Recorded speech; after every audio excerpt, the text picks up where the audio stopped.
Pink സിറ്റിയായ ജയ്പൂരിലേക്കുള്ള ഒരു 3 days ഐറ്റിനറിയാണ് ഇന്നിവിടെ share ചെയ്യുന്നത്. ഡേ 1 അവിടുത്തെ ഫേമസ് ആമീർ ഫോർട്ടിൽ നിന്ന് സ്റ്റാർട്ട് ചെയ്യാം. പോകുന്ന വഴിയിൽ പന്നാമീന കുണ്ട് എന്ന സ്റ്റെപ്പ് വെൽ കാണാം. അത് കഴിഞ്ഞ് ഫോർട്ട് കാണാൻ ഒരു ഗൈഡിനെ എടുക്കുന്നതാകും നല്ലത്. ഹാഫ് ഡേ ഇവിടെ സ്പെൻഡ് ചെയ്തതിന് ശേഷം ജൽമഹൽ കാണാൻ പോകാം. നദിയുടെ നടുക്കുള്ളൊരു പാലസ് ആണ്, ബട്ട് അകത്തോട്ട് എൻട്രി ഇല്ല. അവിടെ ട്രഡീഷണൽ ഡ്രസ്സിൽ ഫോട്ടോ എടുക്കലും ക്യാമൽ റൈഡും ഒക്കെ ചെയ്യാം. പിന്നീട് ഈവനിങ്ങിൽ ബാപ്പു ബസാറിൽ പോയി നല്ല ഷോപ്പിംഗ് ഒക്കെ ചെയ്യാം. പിന്നീട് for variety Rajasthan snacks Lakshmi Mishtan Bhandar try ചെയ്യാവുന്നതാണ്.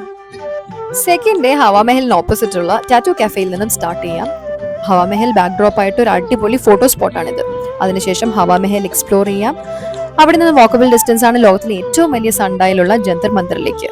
ലഞ്ചിനായി അവിടുത്തെ ലോക്കൽ ക്വിസീൻ എക്സ്പ്ലോർ ചെയ്യാൻ പറ്റുന്ന സ്ഥലമാണ് മസാല ചോക്ക്. അവിടെ നിന്ന് വാക്കബിൾ ഡിസ്റ്റൻസ് ആണ് Albert whole മ്യൂസിയത്തിലേക്ക്.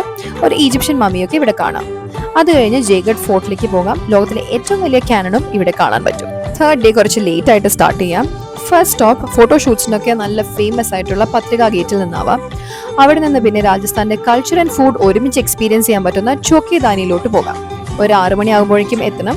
3 to 4 hours spend ചെയ്യാനുള്ള അത്രയും കാര്യങ്ങളുണ്ട് അവിടെ. ഈ വീഡിയോ നിങ്ങളെ ഹെൽപ്പ് ചെയ്യുന്ന പ്രതീക്ഷിക്കുന്നു. So have a great trip to Jaipur.